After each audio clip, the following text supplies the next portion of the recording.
जय जिनेन्द्र। Vardhaman education and research institute में आप सभी का बहुत बहुत स्वागत है।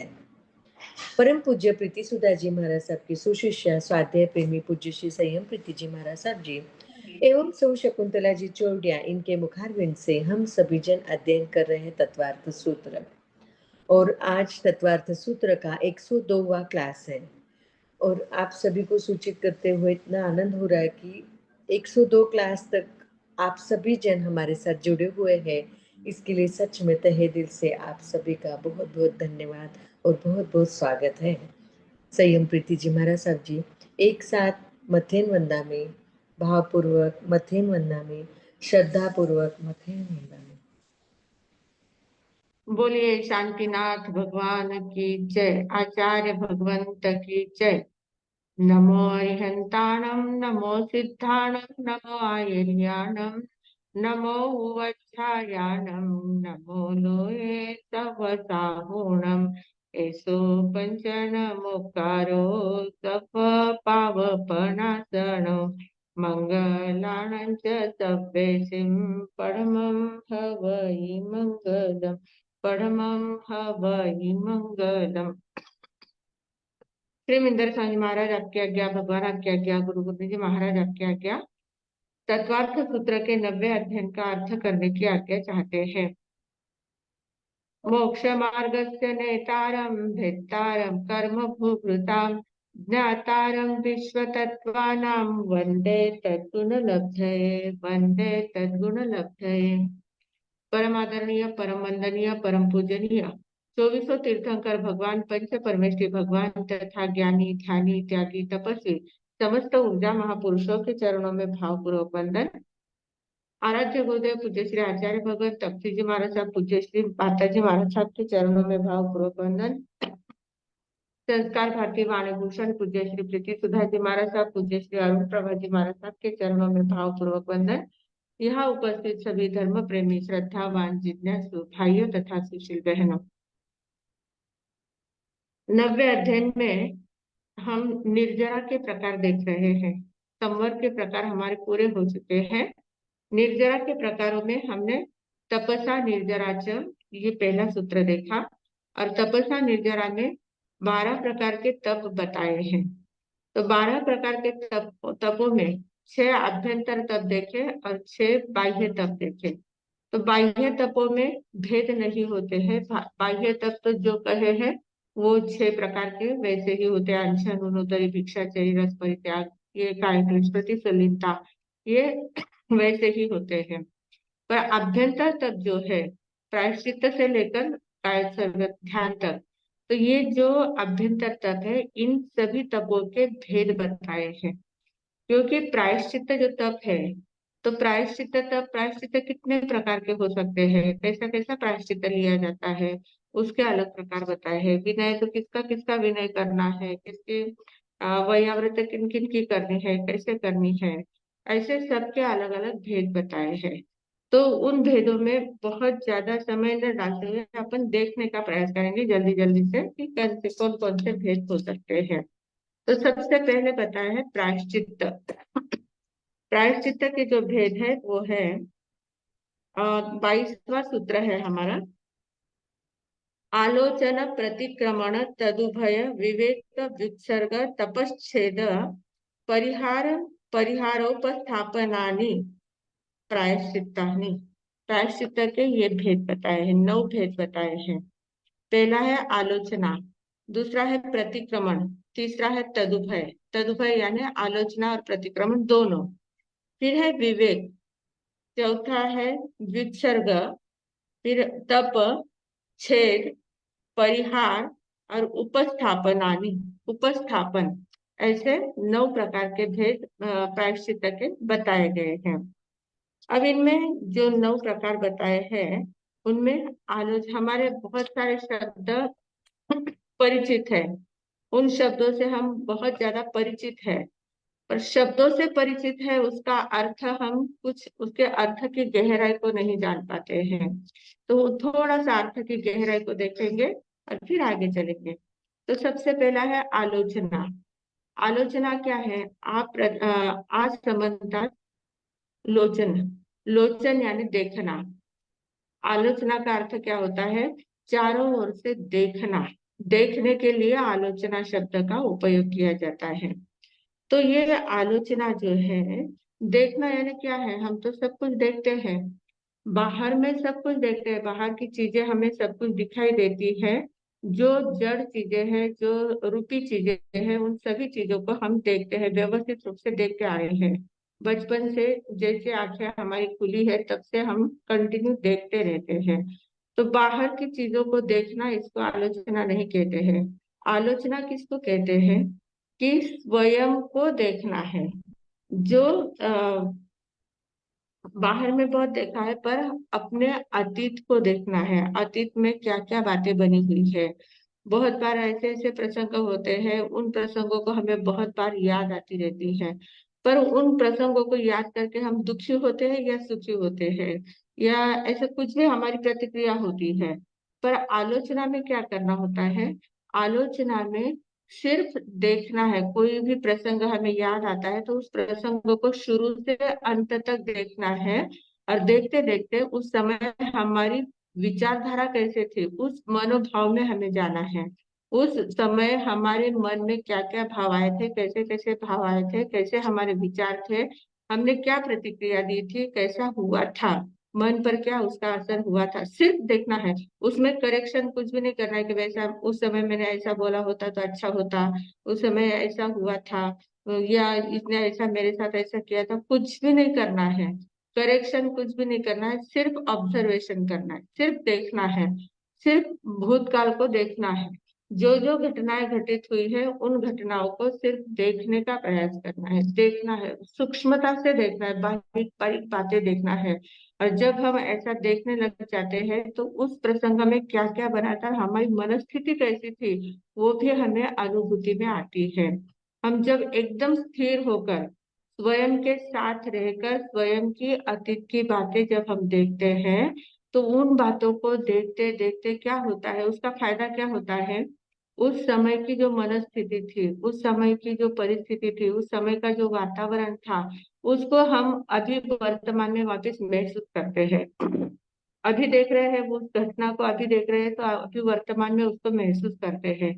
और महसूस करने के बाद उस समय की जो अनुभूति थी, उस अनुभूति को महसूस करते करते उस अनुभूति से हम बहुत ऊपर उठ जाते हैं। वर्तमान क्षण में हम मतलब पास्ट को देखते देखते प्रेजेंट में उसका बोध हमें होता है। उस समय हमें लगता है कि अरे उस समय मुझे कितना कष्ट हुआ था, कितना दुख हुआ था, पर ऐसा कुछ नहीं, अब तो सब गया, बीत गया सब बातें। तो हम एकदम हल्के हो जाते हैं। भूतकाल का था, वो भूतकाल में चला गया है, पर उसको हम बहुत दिनों तक लेके रखते हैं अपने मन। मन के ऊपर बोझ रहता है, तो उस बोझ को हमें उतार देना है। ऐसी बातों को याद करना है, पूरा देखना है, देखते देखते आलोचन करना है। आलोचन करना मतलब पूरी तरह से व्यवस्थित रूप से देखना है उसको। और देखने के बाद उससे हमें हल्का हो जाना है, उस बात का बोझ हमें नहीं लेना है। देखना है, और देख के देखते समय विचार करना है। अभी वर्तमान में ऐसा विचार करना है कि अच्छा उस समय मुझे ऐसा ऐसा हुआ था, पर वो सारी बातें बीत गई है, अब उसका मेरे ऊपर कोई असर नहीं है। मैं उसके उसके साथ जो मेरा कनेक्शन था, उस कनेक्शन को कट कर रही हूँ। इस प्रकार करते करते जब हम हल्के होते जाते हैं, कितनी बातों से हम छूटते जाते हैं, वो बातें हमारी जिंदगी से निकल जाती है, तो हम अपने आप एकदम स्वस्थ महसूस करते हैं। वर्तमान का बोध हमें होता है कि अभी मुझे कैसा रहना है, उस समय मैंने ऐसी मूर्खता की थी, पर अब मुझे कैसा रहना है। तो हमें वर्तमान का बोध मिलता है। ये आलोचना बहुत बड़ा तप है। और इस तप के कारण क्या होता है? हमारे अंदर जो भी माया शल्य, निदान शल्य, मिथ्या दर्शन शल्य, तीनों प्रकार के जो शल्य होते थे, उत्तराध्ययन सूत्र में हमने देखा था, आलय नानम मध्य जीवे किम जनयि, 29वें अध्याय में हमने देखा था। तो उसमें आलोचना में तीनों प्रकार के शल्य जो है, दिमाग में हमारे जो शल्य बैठे हुए होते हैं, वो शल्य निकल जाते हैं। जब हम आलोचना करते हैं, तो वो शल्य हमारे निकल जाते हैं, हमारी एकदम क्लियर दृष्टि क्लियर हो जाती है। बाकी की बातों पे जो जो भी मन में बैठी हुई बातें थी, वो बातें सब क्लियर हो जाती है, निकल जाती है। तो उन शल्यों से हम मुक्त हो जाते हैं, बहुत फायदा उसका होता है। तो ऐसे आलोचना होती है। ऐसा आलोचना करना ये इसके साथ साथ हमारा क्या हो जाता है, अपना आचरण, अपना व्यवहार, हमारा सोचना बोलना, जो भी बातें होती है उस समय जो जो कुछ हुआ था सभी बातों को बारीकाई से देखना, और देखते देखते एकदम से उस अवस्था में जीना, वैसे जीते जीते हम अभी वर्तमान में उससे मुक्त हो जाते हैं, उससे हल्के हो जाते हैं। बहुत ज्यादा फायदा उसमें हो जाता है। और बहुत सी मतलब ऐसा देखने की आदत जब हमें लग जाती है, आलोचना करने की आदत जब हमें लग जाती है, तो हम अपने आप में स्थिर होते जाते हैं, क्योंकि भूतकाल की बातों को स्मरण करना है तो हम स्थिर हुए बिना तो कर नहीं सकते। तो अपने आप वो प्रैक्टिस हो जाती है कि उन बातों में मैं जी रहा हूँ, उन बातों में मैं उसका आलोचन कर रहा हूँ, उसको देख रही हूँ। तो देखते देखते अभी मैं वर्तमान में एकदम स्थिर होंगी, तभी मैं भूतकाल की बातों को व्यवस्थित रूप से देख सकती हूँ। तो वर्तमान में स्थिर होना मतलब ये भी एक ध्यान का प्रकार हो जाता है, एक प्रकार का ये ध्यान है। और इस ध्यान को हमें व्यवस्थित रूप से आगे आगे बढ़ाना है। ऐसा ध्यान जब हम करते हैं तो पहले की बातों देखते देखते देखते फिर वर्तमान में आ जाते हैं, और वर्तमान में आकर एकदम वर्तमान में स्थिर हो जाते हैं। तो ये बहुत बड़ा तप हो जाता है, इसको तप कहते हैं। आलोचना का एक ये प्रायश्चित्त का तप है, क्योंकि भूतकाल में जो जो भी घटनाएं घटी थी, हमारे द्वारा जो भूले हुई थी, उसका ये प्रायश्चित्त हो जाता है। उन भूलों से हम मुक्त हो जाते हैं, उसका प्रायश्चित्त हो जाता है। तो ये आलोचना बहुत काम की होती है। और उसको यथाक्रम करना है, मतलब जैसे शुरू में जो हुआ था, जैसे हम रात में सोते हैं, तो सोते समय हमें जल्दी से नींद नहीं आती, सोते से ही नींद नहीं आती है। तो हमें क्या करना है, उस समय बिस्तर पर लेटे लेटे आंखें बंद करना है। और सवेरे हम जब उठे थे उस समय से लेकर रात में सो रहे हैं उस समय तक दिन भर में क्या क्या हुआ, उससे सिर्फ याद करते जाना। इसके बाद ये हुआ था, उसके बाद वो होता, क्रम से याद करना है। पूरा क्रम से जब हम याद करते हैं कि ये घटना घटी थी, उसके बाद ये हुआ था, उस समय मेरे मन में ऐसी बात विचार आए थे, ऐसा हुआ था, जो भी बातें हैं उस बात को हम पूरा जब देख लेते हैं, पूरे दिन भर की बातों को देख लेते हैं, तो देखते देखते हमें एक तो नींद भी जल्दी आ जाती है। वो देखते देखते ही नींद आने लग जाती है। और नहीं नींद आई है तो हम पूरा जब आलोचना करते हैं, यथाक्रम पूरी हमारी आलोचना हो जाती है। तो दिन भर में जो भी हमारे द्वारा कुछ गलत व्यवहार हुआ होगा, किसी से झगड़ा हुआ होगा, जो भी बातें जो नहीं करनी चाहिए, ऐसी बातें हमारे द्वारा अगर हो गई है, तो उससे हमें मुक्ति मिल जाती है, हम अलग हो जाते हैं, उसका हम प्रायश्चित्त कर लेते हैं। तो ये प्रायश्चित्त प्रकार का ये तप है, आलोचना बहुत बड़ा तप है। दूसरा है प्रतिक्रमण। अब प्रतिक्रमण में क्या है, आलोचना में शुरू से सवेरे उठे से तब से लेकर रात में सोते तक पूरी सवेरे से शाम तक की पूरी आलोचना करनी होती है। पर प्रतिक्रमण में उल्टा क्रम होता है। शाम को जब हम रात में जब सोते हैं, तो सोने से पहले, इसके पहले क्या हुआ था, उसके पहले क्या होता, पीछे पीछे पीछे जाना, रिवर्स में जाना।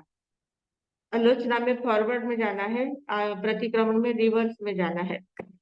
रिवर्स में जाते जाते पूरा देखना है। और जहां जहां कुछ हमारा ऐसा गलत हमें महसूस होता है, वहां मिच्छा निरूपणम देना है। इस प्रकार से प्रतिक्रमण किया जाता है। पर प्रतिक्रमण ये एक बहुत बड़ी साधना है। प्रतिक्रमण साधना कैसी है, प्रतिक्रमण में स्थूल से सूक्ष्म की ओर आना होता है। स्थूल जगत में हम जीते हैं, स्थूल जगत में हमारा जो भी व्यवहार चल रहा है सारा स्थूल कहलाता है। स्थूल यानी बड़ा है, जो हम आंखों से देखते हैं, सभी जो अनुभव करते हैं, महसूस करते हैं।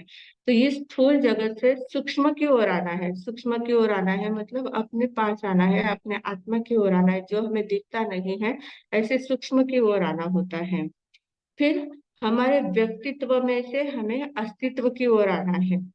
प्रतिक्रमण में क्या होता है, जो व्यक्तित्व है बाहर का, हमारा जो व्यक्तित्व होता है, तो व्यक्तित्व बाहर एकदम अलग होता है और हमारा अस्तित्व एकदम अलग होता है। अस्तित्व और व्यक्तित्व में बहुत अंतर होता है। बाहर का दिखावा हमारा एकदम अलग होता है, बाहर का व्यवहार एकदम अलग होता है। हमें जो व्यक्ति अच्छी नहीं लगती उसके साथ भी हम एकदम मीठा व्यवहार कर सकते हैं। एकदम बाहर में हम डुप्लीकेट रहते हैं, कितने ही चेहरे हमारे दिन भर में बदलते रहते हैं। हर एक के साथ हमारा अलग अलग चेहरा होता है, अलग अलग हम नाकाब पहनते रहते हैं।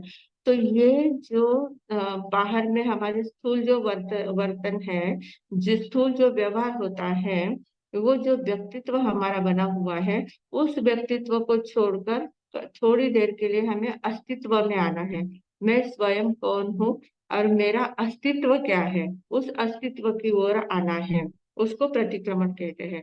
मतलब बाहर की दुनिया को छोड़कर अंतर की दुनिया में प्रवेश करना होता है। फिर देह से आत्मा की ओर आना है। देह शरीर है, शरीर में ही हम जीते हैं दिन भर।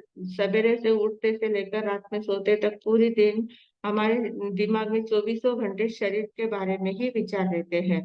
तो देह से आत्मा की ओर आना है, थोड़ी देर के लिए देह को छोड़ना है, देह का विचार नहीं करना है, स्वयं का विचार करना है, स्वयं में स्थिर होना है।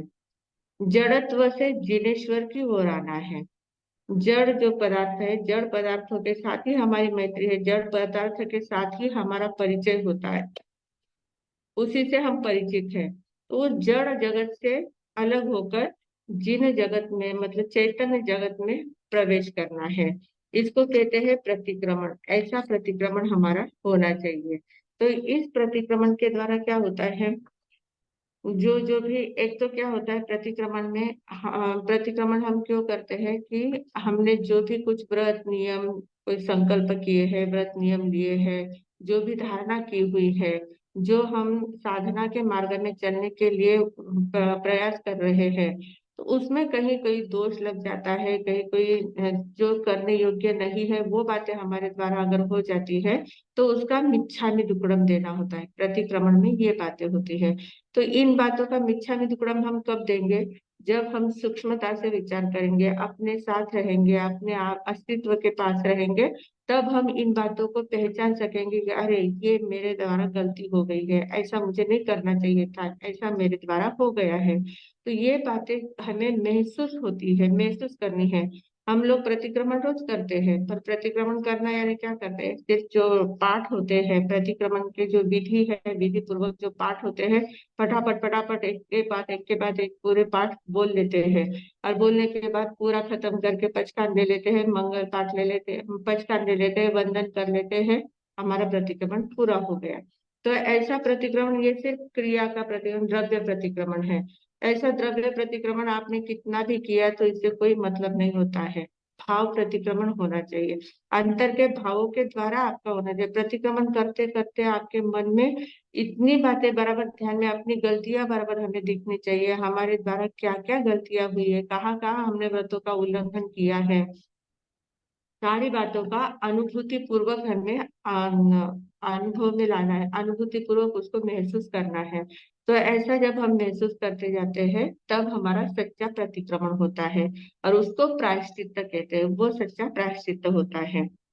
फिर तदुभय, तदुभय यानी दोनों। अब कभी सिर्फ आलोचना करते हैं, कभी सिर्फ प्रतिक्रमण करते हैं, पर दोनों को साथ में करना है, आलोचना भी करनी है, प्रतिक्रमण भी करना है। दोनों जब साथ में करते हैं, तो दोनों के साथ में करने से जो यथाक्रम और उल्टा क्रम, मतलब फॉरवर्ड और रिवर्स में जितना भी चिंतन करते हैं, तो कुछ बातें फॉरवर्ड करते समय रह जाती है, कुछ बातें रिवर्स करते समय रह जाती है, तो सभी बातों का बराबर हमारा चिंतन होता है, हमारा अपने ओर देखने का बराबर ध्यान, पूरा ध्यान हमारा अपने ओर हो जाता है, और पूरा ब्यौरा हम देखकर बराबर उसका मिच्छा में दुक्कड़म दे सकते हैं, और उससे हम मुक्त हो सकते हैं। और तदुभय में क्या होता है, प्रतिक्रमण आलोचना करना है, और जो जो बातें हमारे द्वारा गलत हुई है, तो उन बातों को हमें गुरु के सामने या बड़ों के सामने जाकर बताना है कि मेरे द्वारा आज ऐसी ऐसी गलतियां हुई है, मुझे कुछ प्रायश्चित हो तो दे दो, देना। तो गुरु के सामने विनय पूर्वक वंदन नमस्कार करके अपने भूलों का ब्यौरा देना है कि ऐसे ऐसे मेरे द्वारा भूल हुई है। तो उसका प्रायश्चित फिर गुरु जो भी प्रायश्चित दे उसको सहर्ष स्वीकार करना होता है। तो ये तदुभय में आ जाता है। फिर आगे है विवेक। विवेक में क्या है कि जो बातें हमें नहीं करनी चाहिए, जो बातें हमें ग्रहण नहीं करनी चाहिए, जो बातें हमारे जीवन में नहीं आनी चाहिए, वो बातें अगर आ जाती है या साधु संतों के लिए आहार के लिए गए हैं, गोचरी पानी के लिए गए हैं, या किसी से कुछ चीजें मंगवाई है, कुछ चीजों पे हमने गवेषणा करी है, कुछ लाई है चीजें, पर कभी कभी क्या हो जाता है, जैसे आहार लेने जाते हैं, गोचरी लेने जाते हैं, तो उस गोचरी में कभी कभी अकल्पनीय वस्तु आ जाती है, कोई बीज आ जाते हैं, कोई संचित वस्तु आ जाती है, या कुछ बहनों का अविवेक रहता है, तो उसमें कुछ कीड़े वगैरह आ जाते हैं, रसोई जो बनाती है उसमें कुछ अगर ऐसा आ जाता है जो हम ग्रहण नहीं कर सकते हैं, ऐसी चीजें अगर आ जाती है, तो उन चीजों को विवेक पूर्वक परखना है। कहीं पर भी ऐसा फेंक नहीं देना है, उसका विवेक पूर्वक, ध्यान पूर्वक, व्यवस्थित उसका त्याग करना होता है। तो उसको विवेक प्रायश्चित कहते हैं। जो लाई थी चीज पर वो ग्रहण करने योग्य नहीं है, तो फिर उसका त्याग कर देना है, और उसके बाद दूसरी चीज लाने के लिए नहीं जाना है, फिर वह अपना उपवास कर लेना है, फिर उस बात को त्याग कर देना है। तो इसको कहते हैं विवेक प्रायश्चित। ऐसे कोई भी चीज है, कोई वस्तु भी अगर हम लाते हैं, कोई कपड़े है, कोई किताब है, या कोई वस्त्र पाट पाटला वगैरह कुछ भी लाते हैं, उसमें अगर कोई जीव जंतु है, कुछ ऐसा कुछ बराबर नहीं है, जो उपयोग करने योग्य नहीं है, ऐसी अगर चीजें आ जाती है, तो उसका विवेक पूर्वक त्याग करना चाहिए, उसको कहते हैं विवेक प्रायश्चित। फिर आगे है व्युत्सर्ग। विसर्ग हमने तब देखा ही था, कायक सर्ग का अर्थ हमने देखा था कि दोषों की शुद्धि के लिए। अब ये जो कायक सर्ग विसर्ग प्रायश्चित के रूप में जो कहा गया है, इसमें क्या होता है, अगर हमें कोई दोष लगा है, अगर हमारे द्वारा कुछ जो नहीं करने योग्य काम हमारे द्वारा हो गया है, तो ऐसे समय में गुरु हमें अगर कुछ प्रायश्चित देते हैं, तो वो कायल सर्ग का अगर प्रायश्चित उन्होंने दिया है, विसर्ग का प्रायश्चित दिया है, तो हमें इतने स्थिरता पूर्वक एकदम सीधे खड़े होकर पूरा ऐसा कायल सर्ग करना है, काया का उत्सर्ग करना है, काया और शरीर को अलग करना है। अ, एकदम अलग है, शरीर एकदम अलग है, और मैं आत्मा एकदम अलग है। आत्मा और शरीर को एकदम अनुभूति पूर्वक अलग अलग करना है, और एकदम स्वयं में स्थिर होना है, शरीर का विसर्ग करना है। तो इस प्रकार जितनी देर तक आप कर सकते हैं, उतनी देर तक ये विसर्ग का संकल्प पूर्वक बैठना है। 1 घंटा करना है, एक मुहूर्त तक करना है, या 2-3 घंटे करना है, जितनी भी देर तक करना है, उतनी देर तक ये कायम सर्ग तप किया जाता है। इसको विसर्ग तप कहते हैं, प्रायश्चित के रूप में किया जाता है। फिर आगे है तप। तप में भी कोई दोष लगते हैं, तो दोषों में हमें कहते हैं कि इतने उपवास कर लेना है, इतना, मतलब जैसे हम लोगों का रोज का एक उपवास का प्रायश्चित आता है, फिर हम विहार वगैरह करते हैं तो 2 उपवास का प्रायश्चित आता है। ऐसे हर समय अलग अलग प्रकार के उपवास के प्रायश्चित आते रहते हैं।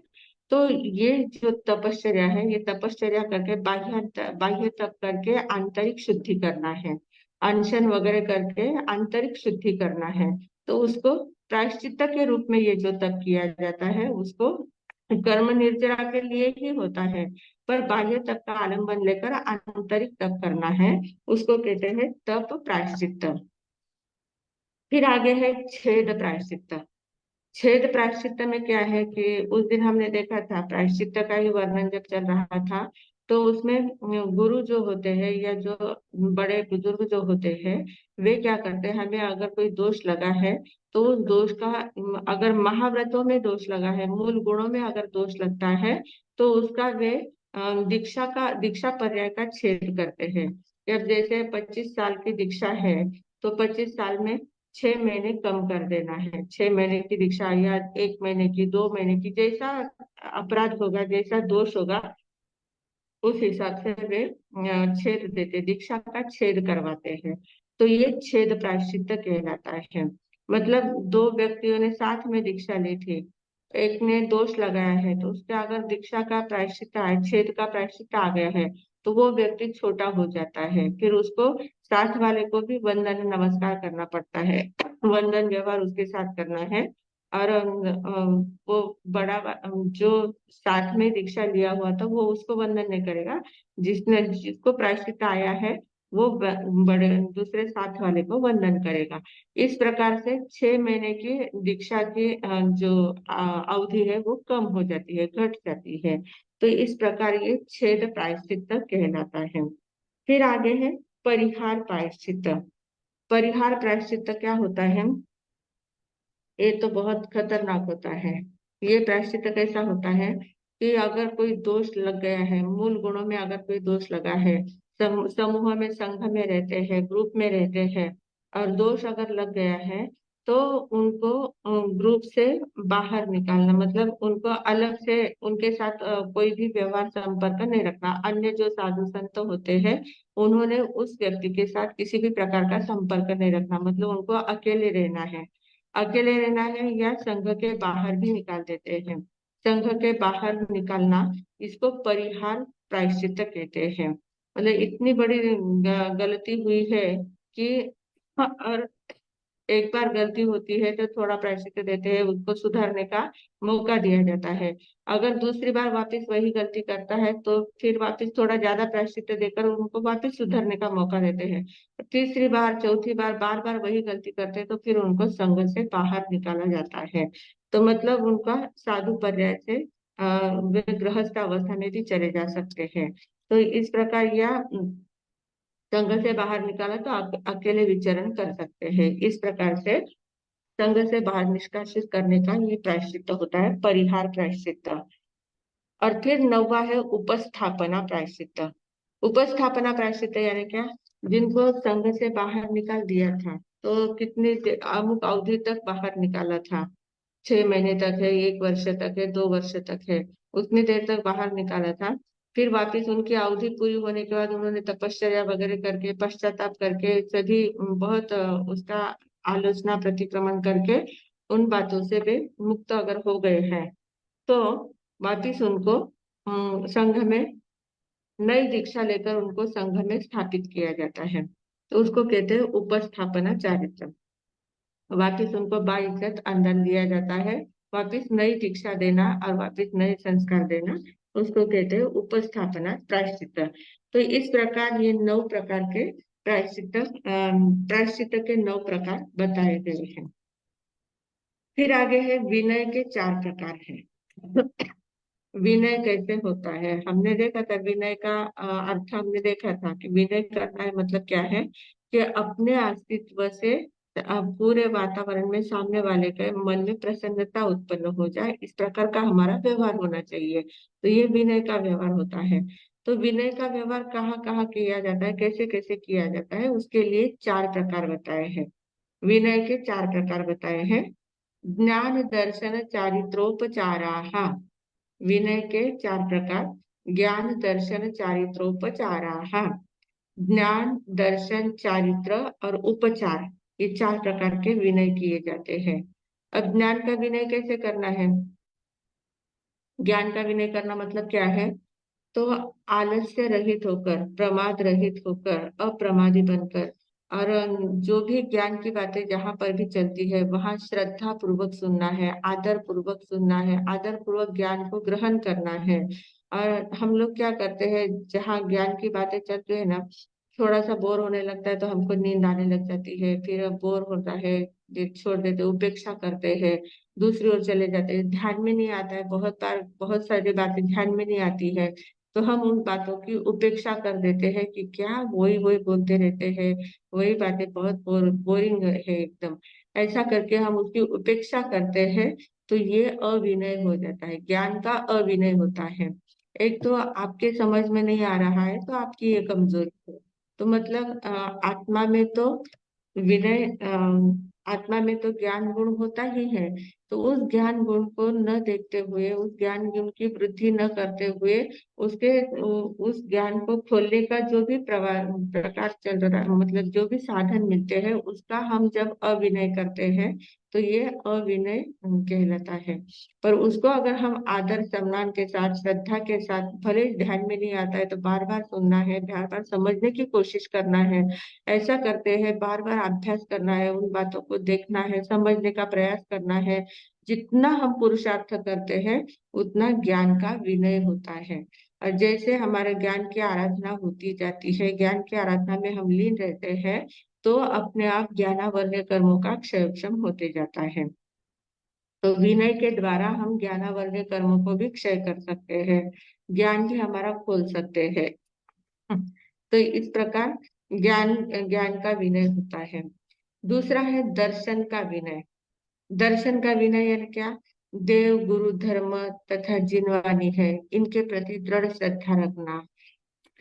अब हमें लगता है कि हमारे जो देव गुरु धर्म जो है, हमारा जैन धर्म ही हमारा धर्म है, सुगुरु यानी हमारे जो साधु संत है वही हमारे सुगुरु है, देव यानी जो अरिहंत देव है वही हमारे देव है।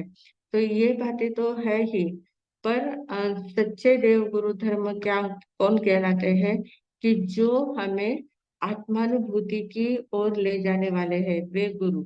आध्यात्मिक मार्ग पर चढ़ाने वाले जो होते हैं वे सदगुरु होते हैं। फिर धर्म कौन सा है? कि जो हमें आत्मा का परिचय कराता है, आत्मानुभूति कराता है, वो धर्म है। और देव कौन है? जिन्होंने प्राप्त कर लिया है और जिन्होंने हमें मार्ग बताया है, वे हमारे देव हैं।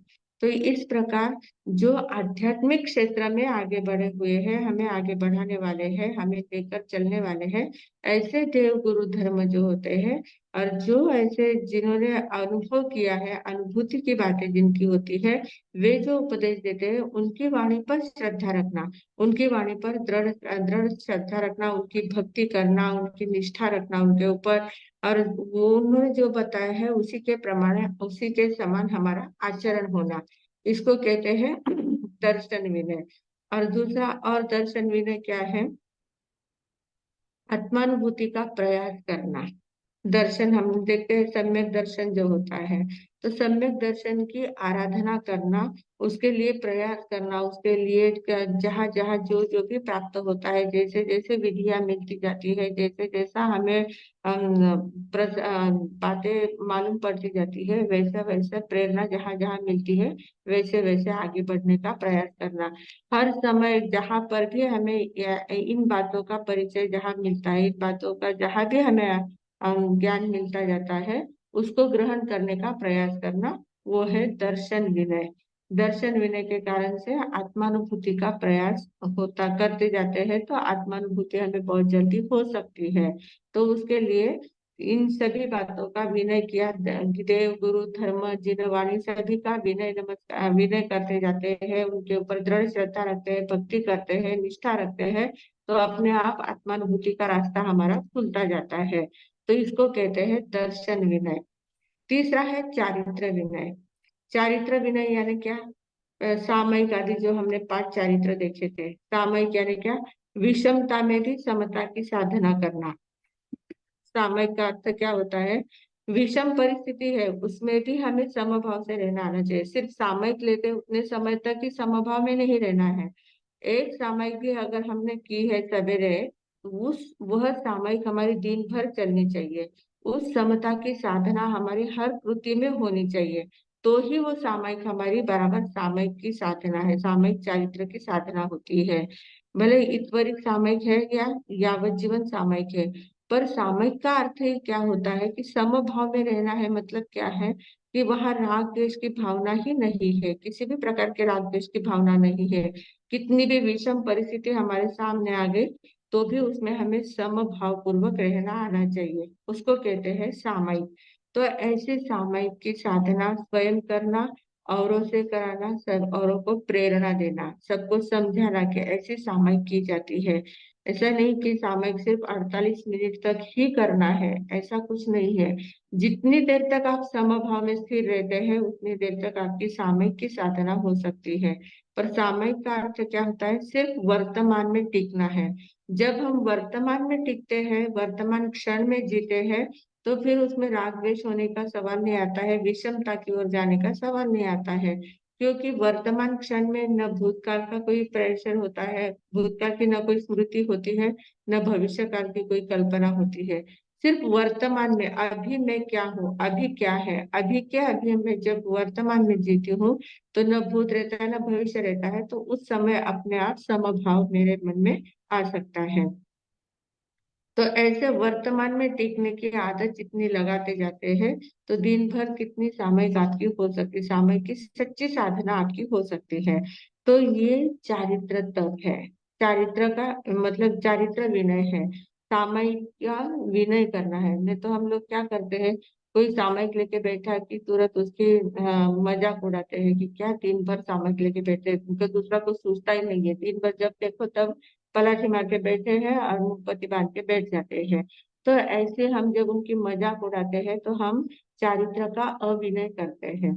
तो चारित्र का अविनय नहीं करना है, चारित्र का विनय करना है। चारित्र को हमें सम्मान देना है, जो करता है उनको सम्मान देना है। और हम भी अहोभाव से उत्साह के साथ सामयिक आदि चारित्र की पांचों प्रकार के जो चारित्र बताए हैं, उन पांचों प्रकार के चारित्रों पर श्रद्धा रखना, काया से हमारी यथाशक्ति जितना होता है उतना करने का प्रयास करना है। और बाकी जो अन्य लोगों को उसकी प्रेरणा देना है कि आप भी ऐसा चारित्र का पालन कर सकते हो, आप में भी इतनी ताकत है, इतना समय है, उस समय में आप आराम से सामयिक कर सकते हो, आराम से साधना कर सकते हो। सामयिक करना मतलब सामयिक की प्रेरणा देते रहना है, चारित्र की प्रेरणा देते रहना है। तो उसको कहते हैं चारित्र विनय। और फिर आगे है उपचार विनय। उपचार विनय यानी क्या है कि कोई व्यवहार होता है जो हमारे से बड़े हैं, गुरु है, बड़े लोग घर में भी बड़े वृद्ध माँ बाप होते हैं, दादा दादी होते हैं, जो भी बुजुर्ग होते हैं हमसे जो बड़े हैं, उनका विनय हमें व्यवस्थित रूप से करना आना चाहिए। ये व्यवहार उपचार विनय कहा कहलाता है। मतलब कैसा है कि जैसे कोई घर में बड़े आते हैं, तो तुरंत हमें उनका आदर सम्मान करना चाहिए। आओ पधारो, तुरंत उनको पानी वगैरह देना है, कुछ चाय लाना है, जो भी करना है घर का व्यवहार इस प्रकार से करना होता है। पर साधु संत अगर है तो उनको बड़े जो है गुरु है या दीक्षा में बड़े है, बुजुर्ग है, तो उनका विनय करना आना चाहिए। उनका विनय कैसा करना है कि जब भी वो कहीं बाहर से अंदर आ रहे हैं तो उनको लेने के लिए जाना है, वो आते समय तुरंत उठ के खड़े होना है, उनको आसन देना है बैठने के लिए, उनको वंदन नमस्कार करना है। ये सारी बातों का ध्यान रखना होता है। फिर अगर उनको कहीं जाना है तो उनके साथ जाना है, उनको बराबर पहुंचाना है, तो लेने के लिए भी जाना है, पहुंचाने के लिए भी जाना होता है। फिर मतलब जैसे साधु संत हमारे यहाँ आते हैं, हमारे गांव में आते हैं, तो उनको लेने के लिए जाना, उनको पहुंचाने के लिए जाना, उनके सामने जाना, उनको वंदन नमस्कार करना, उनको कुछ चाहिए नहीं चाहिए उसकी पूछताछ करना, और जो चाहिए उनको जैसे सहायता उपजे उस प्रकार से उनका काम करना होता है। तो ये लोकोपचार का प्रकार होता है, ये व्यवहार होता है। साधु संतों का विनय करना होता है, और साधु संतों में बड़ों का विनय करने की प्रथा होती है कि जो भी बड़े हैं उनको उन बड़ों के सामने नीची दृष्टि ही रख के बात करना होता है। उनके सामने आंखों में आंखें मिला के बात नहीं करना है, या ऊंची आवाज से उनके साथ बात नहीं करना है। छोटी छोटी बातें होती है, उन छोटी छोटी बातों में अपना विनय झलकता है। किसी के भी साथ बात करते हैं, बड़ों के साथ बात करते हैं, तो एकदम प्रेम पूर्वक विनीत भाव से बात करना है, आदर के साथ बात करना होता है। और उनका कुछ भी काम है, उनके इंगित आकार को ध्यान में लेना है। मतलब इंगित आकार यानी क्या, उनको उनके चेहरे से ही ध्यान में लेना कि अभी इनको क्या चाहिए, ये इनकी क्या भावना है, ये उनके चेहरे से हमें पता होना चाहिए, ध्यान में आना चाहिए। इसको कहते हैं इंगित आकार को समझना। मतलब इंगित यानी लाक्षणिक प्रकार से उनके मन में अभी जैसे उनको कुछ प्यास वगैरह लगी होगी, उनको पानी चाहिए, तो उन्होंने सिर्फ हमारे पास देखा तो तुरंत हमारे ध्यान में आना चाहिए कि बड़ों का अगर प्यास लगी है तो उनको पानी की आवश्यकता है। तो उन्होंने अगर थोड़ा सा इधर उधर देखा है, तुरंत उनकी नजर देख पड़ते ही हमें ध्यान में आना चाहिए कि अभी इनको पानी की आवश्यकता है, अभी या इनको कुछ वस्तु की आवश्यकता है, या इनको कुछ चाहिए है, तो तुरंत उनको वो वस्तु ला के देना, ये विनय कहलाता है। ये बहुत बड़े, जब हम बड़ों के सानिध्य में रहते हैं तो सानिध्य में रहते रहते हमें बहुत बातों का अपने आप ध्यान में आने लग जाता है कि अभी इनको क्या चाहिए, अभी इनको क्या करना चाहिए, कैसे इनका इनकी क्या भावना है। तो वो भावनाएं तुरंत हमें, जब हम उनके साथ इतने एक हो जाते हैं, इतने समर्पित हो जाते हैं, समर्पित होने के बाद उनकी चेतना के साथ हमारी चेतना का ऐसा लगाव हो जाता है, तो अपने आप ये बातें ध्यान में आने लग जाती है। तो ये विनय का एक प्रकार होता है। तो ये विनय कहलाता है। ऐसा विनय का तप होता है। तो ये उपचार विनय इसको कहते हैं। ऐसा उपचार विनय करना होता है। तो विनय के प्रकार हो गए। फिर आगे है वैयावृत्य तप के प्रकार। वैयावृत्य, वैयावृत्य हमने देखा था उस दिन। सिर्फ सेवा करना वैयावृत्य नहीं है, सभी प्रकार से सेवा करना, उनके ज्ञान में सहयोग देना है, उनके चारित्र में सहयोग देना, उनकी साधना में सहयोग देना है, उनको सब हर प्रकार से सुख सहायता देना है। और किनको किनको देना है उसके प्रकार बताए हैं। 10 प्रकार के वैयावृत्य तप बताए हैं। वैयावृत्य तप के 10 बताए हैं। कौन से है? 24वां सूत्र है हमारा। आचार्योपाध्याय तपस्वी शिक्षक ग्लान गण कुल संघ साधु समनोज्ञानाम, ऐसे 10 प्रकार बताए हैं। तो अब 10 में क्या है? आचार्य मालूम है, उपाध्याय मालूम है। आचार्य यानी जो गण के नायक होते हैं, संघ के नायक होते हैं, जिनके अंडर में बहुत सारे साधु संत रहते हैं, जिनके अनुशासन में चलते हैं, जो प्रमुख होते हैं पूरे समूह, उनको आचार्य कहते हैं। जो शास्त्रों के ज्ञाता है और सभी को शास्त्र पढ़ाने का काम करते हैं। उपाध्याय का काम ही होता है कि शास्त्रों को पढ़ाना, सभी को शास्त्रों से अवगत कराना, अभ्यास खुद करना तो औरों से भी करवाना, और आचार्य के अनुशासन में रहकर ज्ञान की आराधना करना और करवाना, ये उपाध्याय का काम होता है। ऐसे उपाध्याय है, आचार्य है, उपाध्याय है। फिर है तपस्वी। तपस्वी लोग जो होते हैं, जो तपश्चर्या करते रहते हैं, विविध विविध प्रकार की तपश्चर्या करते रहते हैं, अनशन करते हैं, गुणोत्तरी करते हैं, और तपश्चर्या उपवास करते हैं, आयन करते हैं, कुछ कुछ तपश्चर्या जिनकी चलती रहती है हमेशा। तो वो जो तपस्वी होते हैं, ऐसे तपस्वी की वैयावृत्त करना। फिर शिक्षक। शिक्षक का अर्थ होता है जो नव दीक्षित है, अभी शिक्षा ले रहा है, नव दीक्षित है, अभी अभी दीक्षा ली है, अभी बहुत ज्यादा अनुभव नहीं है, तो ऐसे नव दीक्षित की बहुत अच्छी सेवा करना होता है, उनका पूरा ध्यान रखना होता है। नव दीक्षित जो दीक्षा लेके जब ग्रुप में आता है, तो उसको बहुत सारी बातों का पता नहीं चलता है। वैराग्य अवस्था में भले कितना रहे, पर वो अंदर की बातें जो रहती है वो पूरी ध्यान में नहीं आती रहती है। दीक्षा लेने के बाद ही पता चलता है कि कैसे कैसा व्यवहार होता है, कैसा रहना होता है। तो नव दीक्षित को इतनी बातें ध्यान में नहीं आती है, तो उन बातों को व्यवस्थित रूप से ध्यान में रखना, उनका पूरा ध्यान रखना, उनको कैसे क्या कर, अभी तुम ऐसा करो, अभी तुम ऐसा करो, उनकी उनकी भी सेवा करना, उनको बराबर आहार पानी आदि का सब ध्यान रखना। इस प्रकार से उनकी भी सेवा की जाती है। उनके अध्ययन वगैरह करना है तो उस अध्ययन का ध्यान रखना है। तुम अभी स्वाध्याय के लिए बैठ जाओ, तुम अभी पढ़ने के लिए बैठ जाओ। इस प्रकार से उनको हर बात में सपोर्ट करते रहना है और आगे बढ़ाना है, उनकी साधना में उनको सहयोग करना है। तो उसको कहते हैं शिक्षक। शिक्षक होते हैं नव दीक्षित। फिर आगे है ग्लान। ग्लान यानी क्या?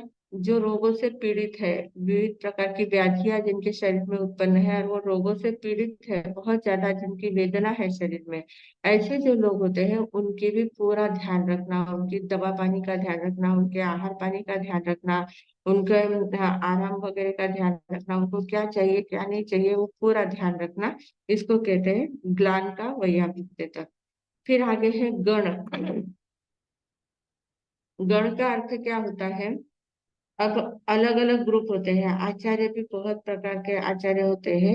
आचार्य अपने अपने ग्रुप के साथ रहते हैं।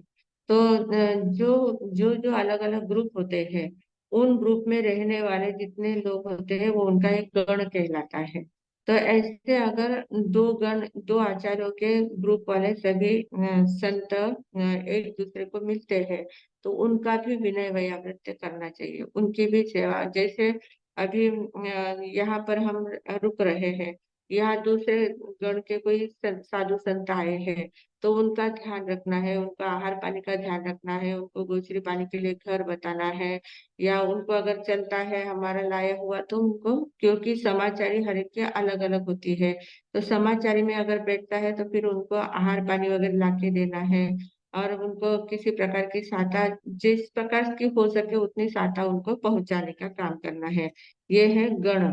भिन्न भिन्न आचार्यों के शिष्य का एक गण होता है। तो ऐसे गण में भी दो गण, अगर कहीं समझो कि कहीं पढ़ने के लिए एक साथ इतने सारे आचार्य बैठे हैं, कोई बड़े आचार्य है, उनके साथ दो तीन आचार्य के शिष्य ऐसे आके बैठते हैं, तो सभी सम सह सह अध्यायी होते हैं, तो उन सभी का एक गण कहलाता है। तो उन गणों की व्यवस्था करना, उनको व्यवस्थित साटा पहुंचाना, ये काम गण का वैयामित्य है। फिर कुल। कुल यानी एक ही आचार्य के जो शिष्य होते हैं उनका एक कुल कहलाता है। एक ही आचार्य के कितने शिष्य है, जितने शिष्य एक आचार्य के होते हैं उनका एक कुल कहलाता है। तो उन कुल में रहे हुए जो भी जितने भी साधु संत होते हैं, उन सभी का एक दूसरे के साथ ध्यान रखना, उनके आहार पानी का आदि सब प्रकार के ध्यान रखना, ये कुल का वैयामित्य तत्व है। फिर है संघ। संघ में आता है चतुर्विध संघ। साधु साध्वी श्रावक श्राविका पूरा संघ होता है। तो संघ का भी ध्यान रखना आना चाहिए। संघ का भी ध्यान रखना होता है। साधु संतों का तो ध्यान रखना ही है, संघ में भी किसी प्रकार के संघ में असंतुष्टि नहीं आनी चाहिए। समाज में जो सभी साधु संत होते हैं, श्रावक श्राविकाएं होते हैं, किसी का दिमाग गरम गरम होता है, किसी का बहुत उल्टा चक्कर चलता रहता है, उल्टा ही दिमाग चलता रहता है, तो कोई बहुत जल्दी झगड़े में उतर उतर पड़ते हैं, झगड़ालू वृत्ति के होते हैं। तो इस प्रकार से जहाँ जहाँ जो जो भी प्रवृत्तियां होती है, वहाँ साधु संतों को उनका ध्यान रखना है। साधु संतों में अगर ऐसी बात होती है तो श्रावक श्राविकाओं को ध्यान रखना है। एक दूसरे का सभी को ध्यान रखकर उनका भी विनय वैयामृत व्यवस्थित करना है। जहाँ भी ऐसे जो विषम घटक घटक होते हैं, उनको व्यवस्थित संभालना है, उनके साथ कैसे व्यवहार करना है, उनको कैसे समता में लाना है, इस प्रकार का प्रयास साधु संतों को भी करना है, और श्रावक श्राविकाओं को भी ये प्रकार प्रयास करना होता है। इसको कहते हैं संघ का वैयावृत्य तत्व। फिर आगे है समनोज्ञ। 10वां है समनोज्ञ तत्व। समनोज्ञ फिर आगे है साधु। साधु यानी संत, जो पंच महाव्रतधारी साधु होते हैं, उन साधु संतों का पूरा ध्यान रखना, उनके उनको साता पहुंचाना, उनके साधना में सहयोगी बनना, उनके ज्ञान ध्यान तप त्याग में सहयोगी बनना, ये साधु का वैयामृत्य है। फिर समनोज्ञ। समनोज्ञ यानी समान समाचारी वाले जो साधु गण होते हैं, उनको, मतलब अभी मैंने कहा ना कि हर एक की समाचारी अलग अलग प्रकार की होती है। अब श्रमण संघ की समान समाचारी अलग होती है, ज्ञान गच्छ की समाचारी अलग रहेगी, तेरा पंथ की समाचारी अलग रहेगी, मंदिर वालों की समाचारी अलग होती है। समाचारी यानी क्या, उनके जो नियम होते हैं, उनके उनके उनके ग्रुप के अनुसार उनके कुछ नियम होते हैं। व्रत महाव्रत तो वही होते हैं, बाकी की बातें वही रहती है, पर आचरण में थोड़ा बहुत फर्क होता है, गोचरी पानी के व्यवहार में या और बाकी की क्रियाओं में थोड़ा सा बदल होता है, उसको समाचारी कहते हैं। तो ऐसे समाचारी जिनके समान समाचारी होते हैं, समान समाचारी वाले जो साधु संत होते हैं। अब समान समाचारी वाले बहुत सारे ग्रुप होते हैं। अब जैसे श्रमण संघ है, श्रमण संघ में 1200 1300 साधु संत है, तो सभी का एक ही ग्रुप कहलाएगा, सभी एक समान समाचारी वाले कहलाएंगे, तो इनको समनोज्ञ कहते हैं। समनोज्ञ यानी जिनको एक दूसरे के साथ आहार पानी का व्यवहार एक साथ कर सकते हैं, समाचारी एक जैसी है, तो वो एक साथ रह सकते हैं, एक साथ आहार पानी कर सकते हैं, एक साथ सब कुछ उनका हो सकता है। तो ऐसे जो समाचारी ऐसे जो साधु संत होते हैं, उनका अब अपने ही ग्रुप के दूसरे ग्रुप के कोई आए हैं संत, तो उनको आहार पानी ला के देना है, सभी उनको सभी प्रकार से उनको साता पहुंचाने का काम करना होता है। तो ये समनोज्ञ वैयावृत्य तप कहलाता है। तो इस प्रकार के ये 10 प्रकार के वैयावृत्य तप है। आचार्य, उपाध्याय, तपस्वी, शिक्षक, ग्लान, गण, कुल, संघ, साधु और समनोज्ञ, ऐसे 10 प्रकार के लोगों का, वो लोगों की सेवा शुश्रूषा करना है। इन सबको आहार पात्र आदि आवश्यक वस्तुओं से इनकी भक्ति करना है और या करवाना है, स्वयं करना या दूसरों से करवाना भी है। ज्ञान वृद्धि में सहयोग देना है, सभी को ज्ञान वृद्धि में सहयोग देना है। शारीरिक शुश्रूषा करनी, किसी को कोई तकलीफ है तो उनकी वैसी सेवा भी करना है, आदि सभी प्रकार से सुख साता पहुंचाकर उनकी साधना में सहयोगी बनना वैयावृत्य तप है। तो इस प्रकार से आज हमने 3 प्रकार के तपों के भेद देखे हैं, प्रायश्चित्त, विनय और वैयावृत्य, तीनों के भेद देखे हैं।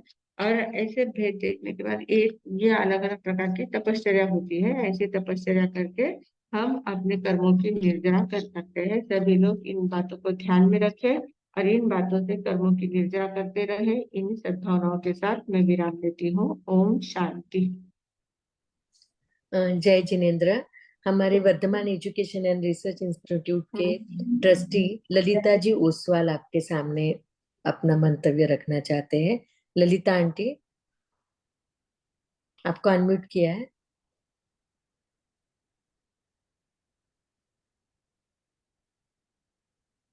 हेलो। हाँ, हाँ। वीडियो भी ऑन कीजिए ललिता आंटी। हेलो। हाँ, आ रहा है आवाज। आवाज आ रही ना? हाँ, वीडियो भी ऑन कीजिए। आवाज आ रही क्या? आ रही हाँ, है, हाँ, वीडियो ऑन कीजिए सिर्फ। आ रहे हैं। हाँ, एक मिनट। हाँ, वीडियो। हाँ, एक मिनट, वीडियो नहीं ऑन हो रहा मेरा, क्यों पता नहीं क्या हो गया उसका।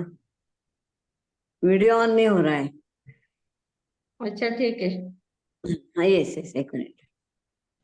Start my video.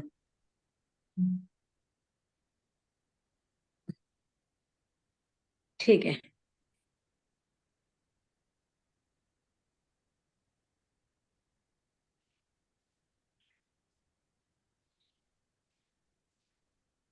मैंने इसमें लिखा रिक्वेस्ट है भेजा, प्लीज वहां ओके अलाउ कीजिए जूम आप। टू। हाँ, वीडियो नहीं हो रहा है मेरा। रिक्वेस्ट भेजा, आप सिर्फ एक्सेप्ट कीजिए। हाँ, स्टार्ट माय वीडियो। हाँ, बस वापस मत दबाइए, एक ही बार दबाइए।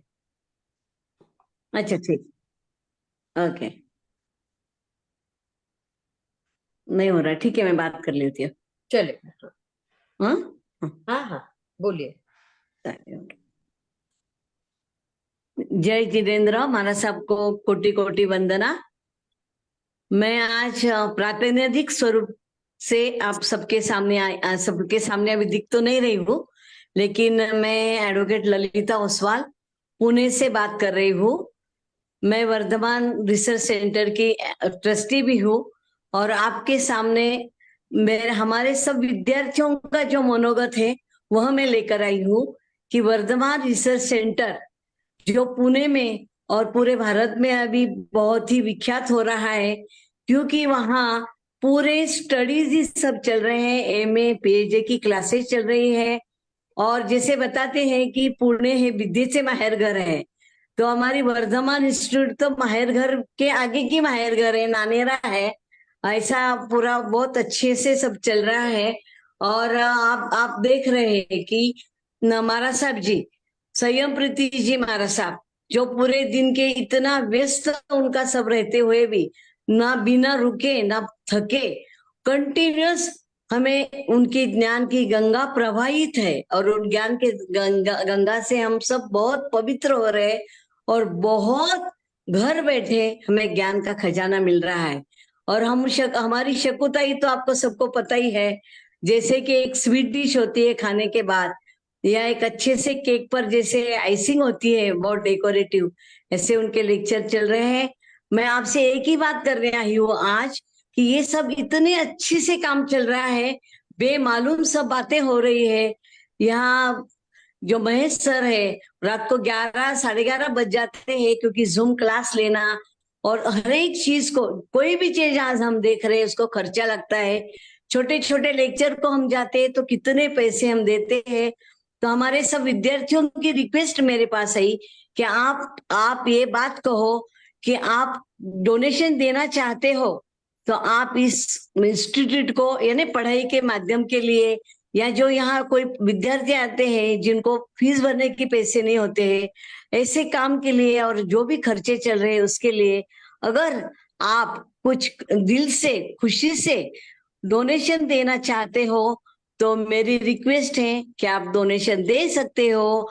उसके अमाउंट की भी कोई ये नहीं है कि 5,000 दो, 10,000 दो, 20, जो भी आपकी मन की इच्छा है और जो आपको ऐसे लगता है कि यस हमें भी कुछ करना चाहिए, ये लोग इतना काम कर रहे हैं तो हम कम से कम डोनेशन से इनको एक थोड़ा मदद का हाथ दे सकते हैं, ऐसी आज एक मेरी रिक्वेस्ट है। और इसके लिए मैं आपके सामने आई हूँ। मैं सर, अर्चना जी, इन्होंने सबने मुझे इतना टाइम दिया और मैं मेरा मनोगत व्यक्त कर सकी, इसलिए मैं सबकी आभारी हूँ। और सबसे ज्यादा तो हमारे संयम प्रीति जी 8:30 बजे नहीं आए तो जैसे हमें बेचैनी, जैसे हमारे घर के कोई बच्चे आए नहीं है ऐसी बेचैनी हो जाती है। बहुत अच्छे से क्लास चल रहा है और मैं तो ये कहूंगी कि तत्वार्थ सूत्र इतनी इंटेंसिटी से और इतने छोटे छोटे शब्दों का अर्थ दिखा के हमें आज बहुत ही अच्छा महसूस कर दिया है।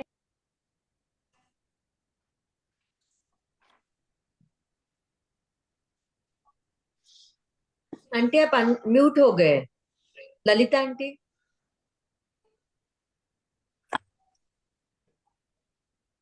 हाँ ललिता आंटी बोलिए बोलिए। हाँ, तो मैं यही अनुरोध करना चाहती हूँ कि अगर हो सके, अभी बहुत सारे लोग हैं कि अरे क्या हम कब से पढ़ रहे, कुछ तो बताओ ना, हमें कुछ ना कुछ तो देना है। तो इसलिए मैं आज आई, 2-3 वीक से चल रहा है आने का, लेकिन आज अर्चना बोली कि आज आप बोल सकते हैं, आपको हम होस्ट बनाएंगे, इसलिए मुझे बोलने का मौका दिया आपने। और बस मैं यही रिक्वेस्ट करूंगी कि आपको जो चाहे वो आप पैसे के यानी आप डोनेशन के रूप में दे सकते हो। चाहिए तो आपको वर्धमान रिसर्च की लिंक भी आ जाएगी, कैसे डोनेशन देना है, क्योंकि अगला प्रश्न आता है डोनेशन तो देना है लेकिन कैसे देना है, क्योंकि सब तो पुणे में है नहीं, कोई कहाँ से लोग यहाँ जुड़े हैं और बहुत अच्छे तरह से रिस्पॉन्ड करते हैं। अमेरिका से लोग मेरे आधी रात रहती है तो भी पूरे लेक्चर सुनते हैं, क्योंकि ज्ञान ही इतना मिलता है कि हम सब बहुत बहुत ज्यादा ऋणी हैं। बस इतना ही मैं कहना चाहती हूँ। अर्चना, ज्यादा टाइम नहीं लेना चाहती हूँ क्योंकि शकुताई की स्वीट डिश भी तो हमें सुननी है ना। Yes yes. नहीं लेट हो बहुत गया बहुत अभी। धन्यवाद ललिता आंटी। वर्धमान एजुकेशन के बारे में मैं 2 मिनट में आपको बोलूंगी कि Vardhaman education and research institute में अभी तक इस साल एमए के 28 स्टूडेंट और बीए के 22 स्टूडेंट और पीएचडी के लिए 9 स्टूडेंट विश्वकर्मा यूनिवर्सिटी में सीख रहे हैं। वैसे ही सेकेंड ईयर में है, वैसे ही थर्ड ईयर में है। एमआईटी में भी हमारे 18 स्टूडेंट बीए थर्ड ईयर के एग्जाम दे रहे हैं। ऐसे सब मिला के 106 स्टूडेंट अभी सीख रहे हैं और बहुत ही अच्छे से सभी जन अध्ययन कर रहे हैं। नेक्स्ट हमारे जो जून में एडमिशन हो गए पीएचडी के, उसके लिए हमारे पास ऑलरेडी 12 से 15 स्टूडेंट का नाम भी आ चुका है और उनके इंटरव्यू भी हो गए। पर हमारे इन सब के लिए हमें पीएचडी गाइड लगते हैं, हमें हमें टीचर्स अपॉइंट करने पड़ते हैं, उनके पेमेंट्स देने पड़ते हैं। तो ये इंस्टीट्यूट के लिए बहुत भारी खर्चा है। पर आप सभी जन अगर इसमें कुछ ना कुछ आपका सहयोग देंगे तो Vardhaman education and research institute आपका बहुत बहुत ऋणी रहेगा। खूब खूब अनुमोदना रहेगी आप सभी को और ये ज्ञान का काम आगे बढ़ता ही जाएगा। तो इस मामले में हमारे शकुंतई भी आपसे बात करेंगे। शकुंतला जी चौटिया।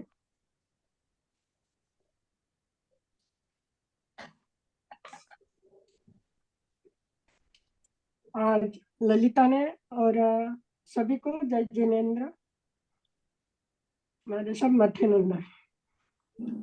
आज ललिता ने और अर्चना ने अपने मनोगत व्यक्त किए। ये इंस्टीट्यूट चालू करना इतना इजी नहीं था, बहुत सारे लोगों के प्रयास से, कई सालों से प्रयास चल रहा था, लेकिन अर्चना जी, विलास जी, मैं, मधुबाली जी, छोड़िया, इन सभी के और महेश देसाई जी, ये जो चौकट है हमारी, इन्होंने इतना प्रयास करके वर्धमान एजुकेशन सेंटर चालू किया और कॉलेज के साथ टाइप करके जो बहुत लोगों की ऐसी इच्छा थी कि शादी के पहले बीए करना चाहते थे, एमए करना चाहते थे, या बाद में भी करना चाहते थे, लेकिन कभी ऐसा मौका मिला नहीं।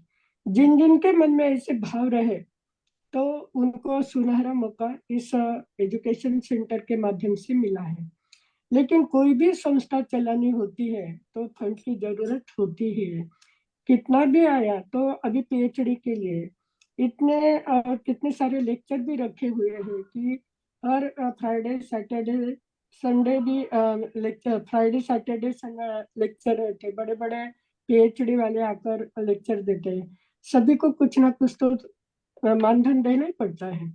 तो संस्था की ओर से कार्य चल रहा है, फिर भी फंड तो हमेशा कमी पड़ता है। तो आज सभी ने रिक्वेस्ट की है, ललिता ताई ने बताया है, अर्चना ने बताया है, और सभी का कर्तव्य है कि अगर हमारे समाज की कोई भी संस्था शिखर पर चढ़ना चाहती है, तो हमारा कर्तव्य बनता है कि कुछ ना कुछ अनुदान हम देने का प्रयास करते हैं। क्योंकि हमारा ऐसा तो बाकी खर्चा तो काफी होता ही है, लेकिन स्वयं पढ़ते हैं या पढ़ न पढ़ रहे, जो नहीं पढ़ सकते हैं, लेकिन पढ़ाने वालों की भी अनुमति की, तो भी आपको कि जैसा हमने देखते हैं ना कि स्वयं नहीं कर सकते लेकिन और उसे कराते हैं, अगर उसमें भी हम पार्टनर बन गए तो पुण्य के ही भागी बनने वाले हैं। तो ये वर्धमान एजुकेशन सेंटर की ओर से हम सभी आपको रिक्वेस्ट कर रहे हैं। कोई कंपल्सन नहीं है, जिसकी भावना होगी उसने देना है, लेकिन देने का प्रयास करना, इसी मंगल भावना के साथ मैं विराम देती सभी डिटेल्स हमने ग्रुप पे डाल दिए हैं। बैंक डिटेल्स हमने डाल दिए हैं। इसके एटीजी के जो बेनिफिट्स रहते हैं इनकम टैक्स के, वो भी आपको मिल जाएंगे। तो महेश देसाई सर, महेश भैया, महेश भैया आप बोल रहे हैं? ठीक है।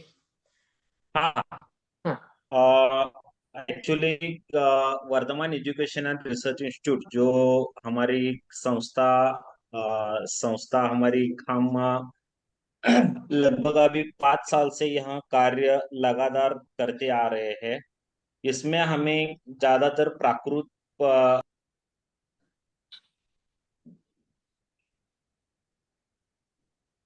शायद महेश भैया लेफ्ट हो गए। हाँ महेश भैया, संक्षिप्त में आप बोलिए। हाँ हाँ, और श्रुत ज्ञान की रक्षा करना, यह हमारा उद्देश्य है। तो उस अनुसार हमारा सब कार्य चल रहा है। तो आप सभी से विनंती है कि ज्यादा से ज्यादा मतलब इससे तो आप ज्यादा से ज्यादा हमें मतलब एक डोनेशन। ज्ञान के लिए आप सही, यह विनंती रहेगी। आगे अर्चना। चलेगा हमारा सब जी, आप पचकान और हाँ, और इसमें आप जब भी दान राशि देंगे तो उसका एटीजी का जो टैक्स का बेनिफिट मिलता है वो भी हमें मिलता है। तो उसका प्रॉपर आपको रिसिप्ट वगैरह सब मिल जाएगा हमारे Vardhaman education and research institute का। आप एनईएफटी, आरटीजीएस चेक भी दे सकते हैं Vardhaman education and research institute के नाम से। आप डायरेक्टली अकाउंट से भी भेज सकते हैं। और किसी को कोई बोलता होगा नहीं मैं कैश देना चाहती हूँ, कैश भी आप दे सकते हैं, कोई प्रॉब्लम। चलिए हाँ पचकान लेते हैं। हाँ, पचखंड करके नवकारशी पोरशी डेढ़ पोरशी हाथ जोड़ ले। ओम शांति शांति शांती उगेश्वरी नवकारशी पोरशी डेढ़ पोरशी आपल्या धारणा प्रमाणे उपयोगित पचकान आसनम पाणम थैमम सैमम अनर्थना भोगनम सहसा गरणम सव समाहि वत्तिया गरणम ओसिरे ओसिरे ओसिरे। कल का व्यासना अगर किसी का है तो हाथ जोड़ ले। ओम शांति शांति शांती उगेश्वरी व्यासना दो टकुपान दिवसना तिन्या रत्ना चौगिया पचकान अनर्थना भोगनम सहसा गरणम सव समाहि वत्तिया गरणम ओसिरे ओसिरे ओसिरे। कल का एकासना ओम शांति शांति शांती उगत्र एकासनारा एकटक उपरांत दिवसना तिन्या रातना चौगिया पचकान अनर्थना भोगनम सहसा गरणम सव समाहि वत्तिया गरणम ओसिरे ओसिरे ओसिरे।